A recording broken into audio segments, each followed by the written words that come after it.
I think it's fair to say that one of the most important dynamics right now in women's sports is this disconnect between the visibility that we're seeing in the sport and capital. So basically, audiences are far more global. The awareness is definitely there, but the investment, without question, is still catching up. And I think this is a remarkable time to be having this conversation, especially here, because not only did we have the Lionesses take the 2025 title in July, just this past weekend, England women's team won the World Cup final. So maybe we can start there. Jennifer. Sorry, actually, I want to start with Maggie because you just took. You're off the hook for that. You just took a new job as managing director of Aston Villa Women. When you're thinking about your first season, your first 100 days, what are you seeing by way of trying to fill, the visibility when we think about the momentum in the space? How are you trying to turn that visibility into actual revenue? I think that for a long time, women's clubs have been investing into the football space. So they've invested into their sports teams, into the players, improved facilities, improved the quality of coaching, the tech, the performance. But they kind of forgot about the business side of the club. And so what is it? Just checking. So they kind of forgot about the business side. That was okay up until a few years ago when the costs were only, say, a couple of $100,000 a year that you were spending. Now it's a few million. So suddenly the clubs are now thinking, okay, we need to make some money quickly. So obviously this season, I need to make some money quickly. I need to find sponsors and partners that want to be part of the journey. I need to fill stadiums. I need to prove concept in a way. But there's so much work that you have to do before you even get there. So we have to figure out what we stand for, what our purpose is. Who are we even trying to get into the stadium? We have to be really clear on our values because it's a completely different proposition. And to be frank, I'm literally in competition with all the other clubs in the league on the pitch as well as off the pitch. So I've got to figure out what is the special sauce that I'm bringing that's going to make someone come to my team and not go down the road to Arsenal, for example. So that's what I have to figure out. I think it's going to be additionally complex or made more complex by the fact that most clubs are still within men's clubs. And this is very different from the US, where in the NWSL, most of the clubs are independent entities. Here, we're so enmeshed that we have to figure out how to operate. And for a long time, clubs have been, there's a bit of a kind of parental vibe. Like you're the little girl, and we'll give you some pocket money, and we'll figure out what you can do with this money.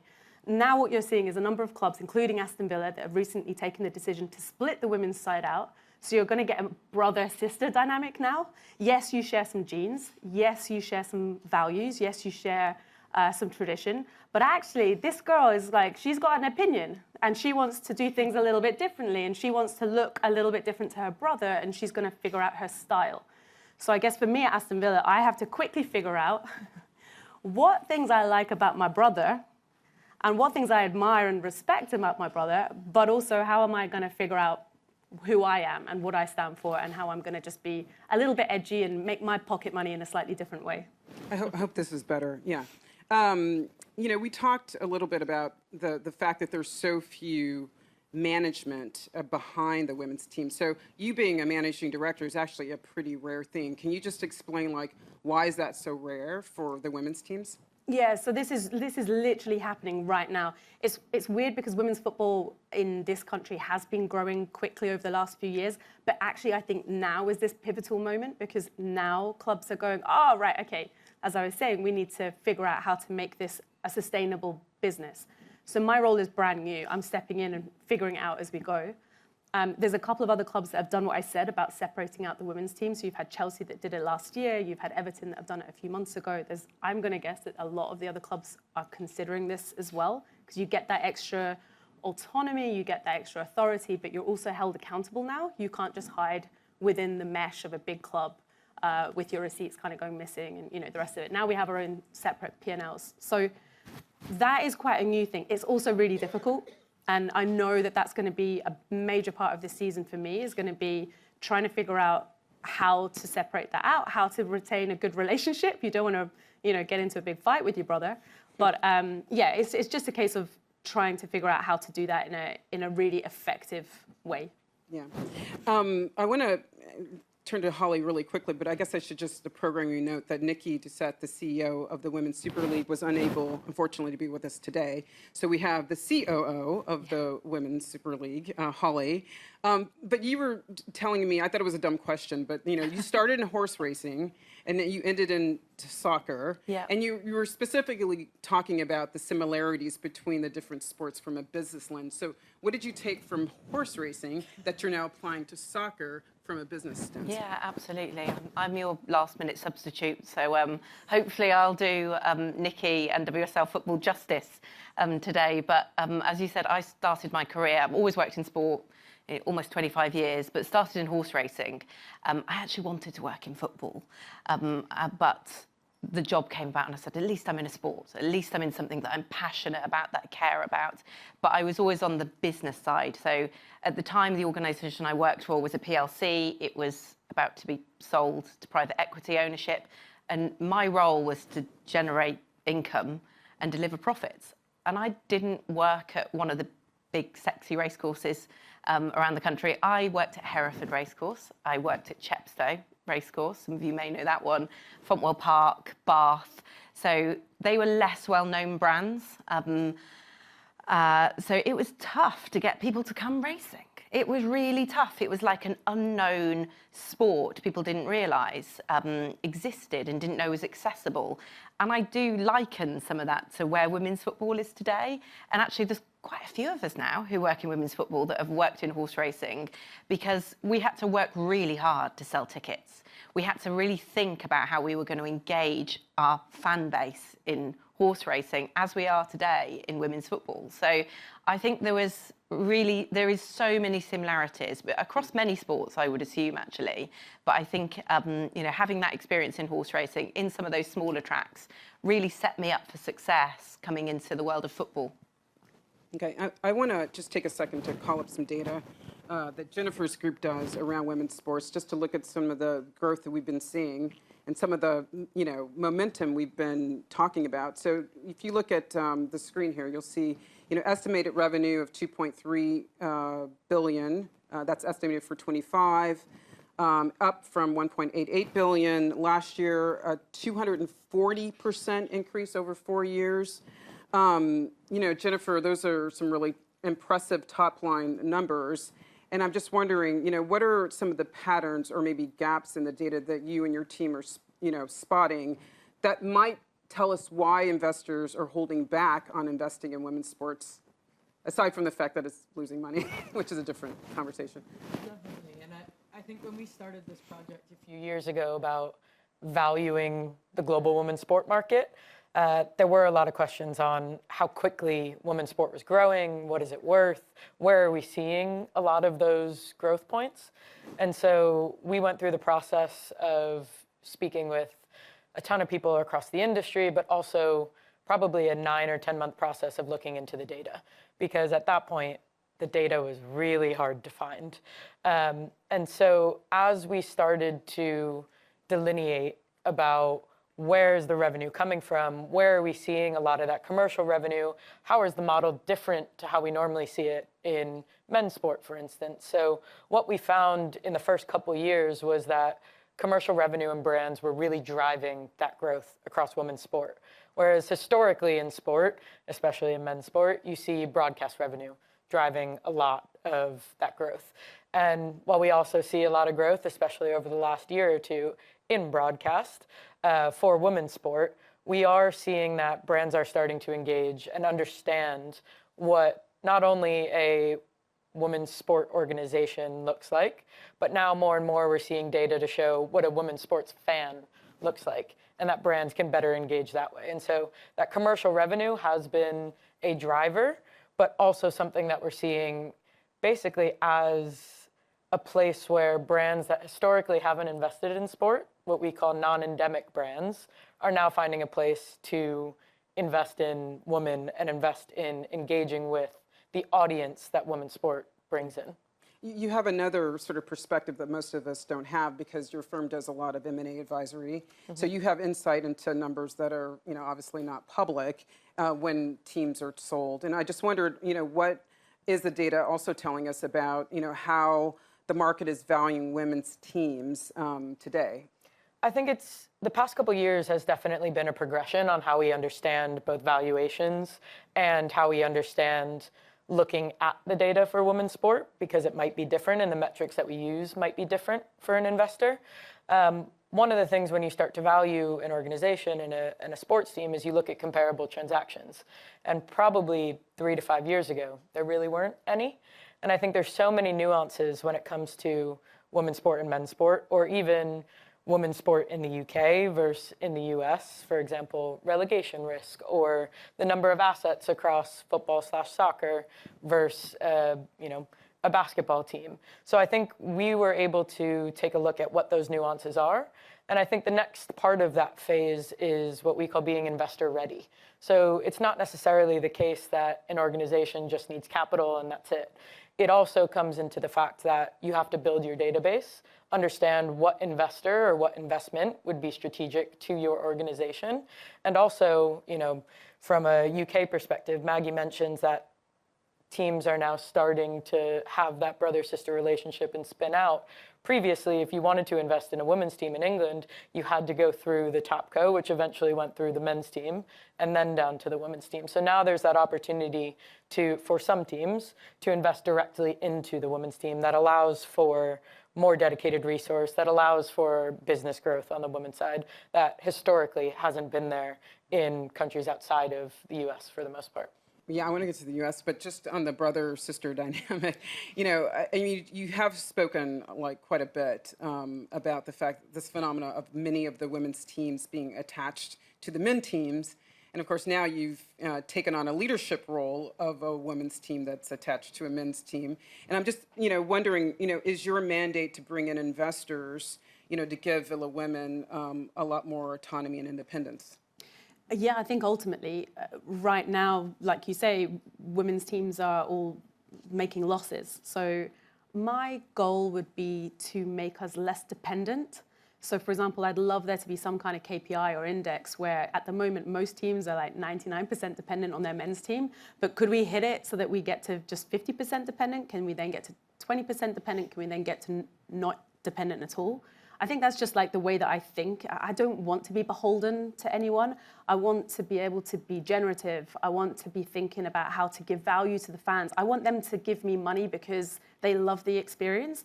I want my partners and sponsors to love Villa because that we are creating value for them. I don't want to rely on handouts or, a partner that comes into the men's side of the club and then we get a percentage. It just feels like not quite right for where we are in 2025 and what we're trying to build. So I think that for me is the key thing. Like, how can I be generative? How can I give value and then therefore receive value? So it's about trying to identify the corporate partners, as Jen mentioned, that are not actually particularly interested in men's football or that kind of vibe, because there are new partners coming in. There's the obvious ones like jewelry or makeup, sure, okay. But there's also, we were talking about Skoda that sponsors Chelsea. They were not interested in the men's side, but actually it's quite a relevant brand for the women's side because the women players are more likely to drive a Skoda than the men's players. So there's interesting dynamics around partners and where they want to enter and what they want to do. And also for partners and sponsors, you're literally able to write the script now. You can come on board right now and really help to completely change the system, because much as we're very glossy online and on TV, and we've got the brilliant deal with Sky and with the BBC, we're still, I think, only just getting going. So we're at that journey of yes, we've been building and building, and it's been a lot of blood, sweat, and tears. But now we need those partners to come on board who want to build, create value, and kind of give back and create that positive cycle. Right. I do want to touch on this sort of the U.S. versus Europe dynamic, because you see in the numbers the amount of of revenue and sort of the overall pie that the U.S. dominates, on the back of the broadcasting deals they have and the NWSL, the NWBA. And I just wonder, Holly, any of you, take this one if you like, but just does the U.S. success, and I don't know if we can show those numbers, it's basically 3 times the amount of revenue from the U.S. That Europe brings in, right? So I just wonder, does the U.S. success story, does that sort of create an unrealistic expectation for the amount of capital and investment and interest flowing into the rest of the world? I don't know if it's unrealistic. I think it is fundamentally a different structure in the US to Europe.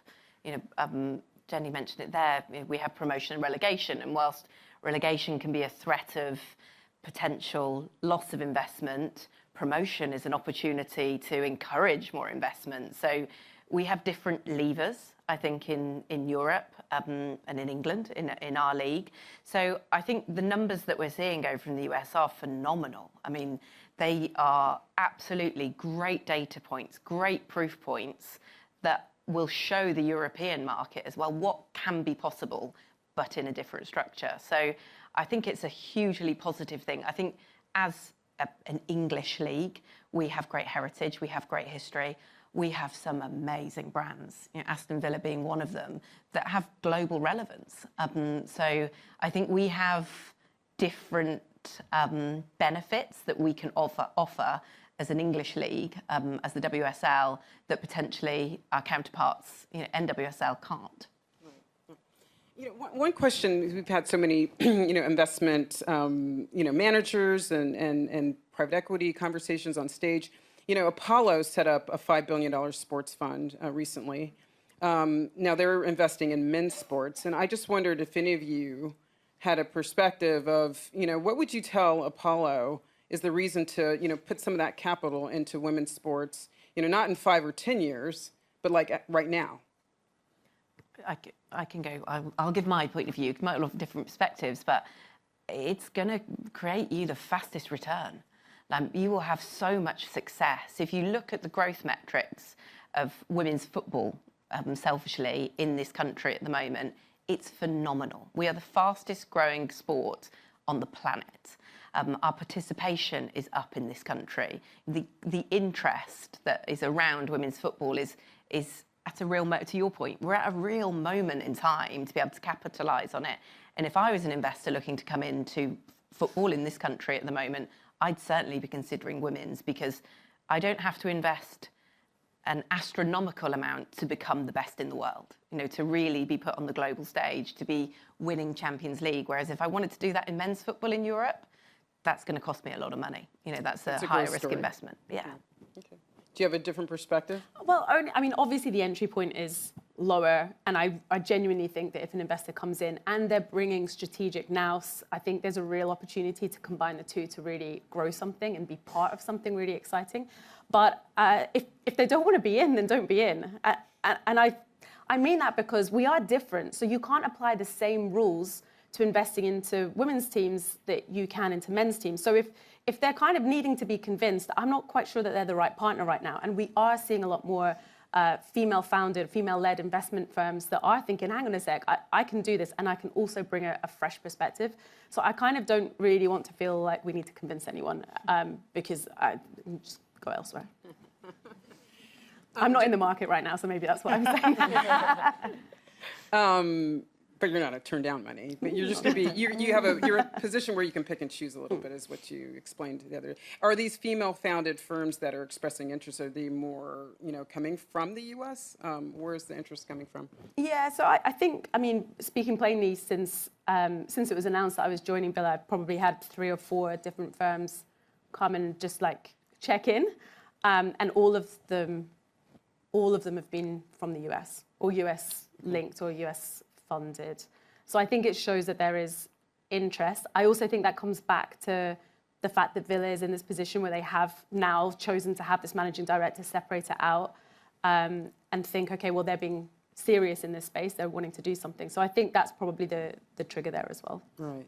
And Holly, you were interviewed recently about this milestone from the WSL, introducing these minimum salaries, in the top 2 tiers. And I just wondered if you could, just explain briefly sort of the practical implications of that, particularly for clubs that are on a tighter, budget. Yeah, well, I suppose I'd start by saying this wasn't something that we came up with in a couple of months and we just rolled out. We worked with Deloitte, actually, in partnership with them, and it was a 18-month process because the salary floor that we've introduced also came with a revenue-linked mechanism to help us look at kind of cost controls in our game, because we want to have an investable proposition. So when we were looking at the floor, I suppose one of the big challenges women's football faces in this country is football was banned in this country up until reasonably recently. And so the game has gone from being banned to being amateur to professional almost in a blink of an eye. And so we have, or had, I should say, because we now have 2 fully professional leagues, we had a number of clubs that were running semi-professional programs. But we then also had female athletes that were trying to balance a semi-professional program with their work, with other things, and it was becoming unsustainable for them. So we had a set of kind of core principles that we worked on around the introduction of the floor, and we were really, really thoughtful. We did a huge amount of global benchmarking, looking at what other markets were doing, because salary floors in English football aren't a thing. Like, they don't happen in men's football. So we were really thoughtful in how we approached it. We crunched a lot of data with the Deloitte team on looking at where our clubs were today, what we thought would have meaningful impact for our players. We wanted it to have impact, but also it isn't our role to then make a decision that could very quickly put our clubs out of business. That wasn't our intention at all. We've all just talked about needing more investment whilst we're in this growth phase, but we have to start setting some minimum benchmarks to make sure that we can really kind of invest in the football, raise those minimum standards, and make sure we have this 2 fully professional leagues in this country, which again, that's something that's super unique. There is no other domestic women's football league in the world that has 2 top tiers that are professional. And one thing I'll just add to that is, like, from an athlete perspective, that's incredible to be able to be fully professional, and a privilege in a lot of areas. But one thing I think as well the WSL has done really well is utilize their partnerships to aid athlete development and therefore lead to a better product on pitch. A lot of athletes will have to pay for their own cleats or their own boots.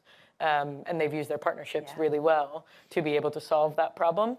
And I think that's what we're seeing from a lot of brands in showcasing that growth that ultimately will lead to a better on-pitch product, is those brands coming in and utilizing their own specific nuances to be able to elevate the athlete experience or the business experience or the fan experience that allows that growth to continue. Yeah, 50% of our players received boots and gloves from Nike as part of the new partnership. So 50% of our players weren't provided with boots or gloves. That's like us coming to work, getting a new job, and not being provided with a laptop, being told, well, you need to go and buy that yourself, which is unacceptable for professional sport. So you're right, we've really been thoughtful about the brands that we're partnering with centrally for the league to help us solve problems, solve issues, as well as great brands that help us kind of grow our game and be partners.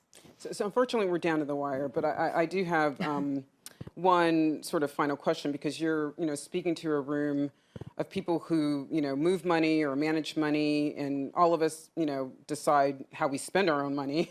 And I suppose, what's the sort of one thing you would tell everybody here, this is why you need to go buy a ticket, you need to bring a friend, or you need to even put some of your own capital behind women's sports? Well, one thing I'd say is that we have a lot of wealthy men who put money into sports because that's what they do. And we've got lots of cautious women that don't put money into sports because they provide for their families. And so maybe there's like a little bit of like, let's just ease up a little bit and maybe invest into our own ecosystems. I just remember being in a room full of female lawyers once that were like, we don't know what to do. How can we contribute? And I was just thinking, you can actually just pay for it. In the other room down there with all the male lawyers, they're propping up their local rugby clubs. They are, paying for everything at the local football club. So I think we can maybe invest and see that as an opportunity. But obviously just come and enjoy it. I think it's a really enjoyable, fun space. And that's what we're trying to create, which is completely different to the men's experience. And I think the only thing else I'll say is that you have the ability right now in women's sport to create the environment and the experience that you want to see. because there are new fans engaging with women's sport, there are new partners engaging with women's sport, and we have an incredible opportunity to shape it the way that we want to, so that we can see the future that we want to be. And so that goes to investment in all forms, in terms of capital, in terms of buying tickets, bringing a friend along so they can experience it, and then they'll come back again. But creating that opportunity and that environment yourself is what's going to lead us to, a successful future for women's sport. I'll go really quick, I promise. Definitely in deficit, but go ahead. I think that you can make such a big impact. And whether you're buying a ticket or investing, you're part of something, you're part of a movement. And speaking honestly and personally, oh my gosh, it is so much fun being involved in women's sport. I couldn't recommend it more. Okay, and on that note, we'll wrap up. Thank you all.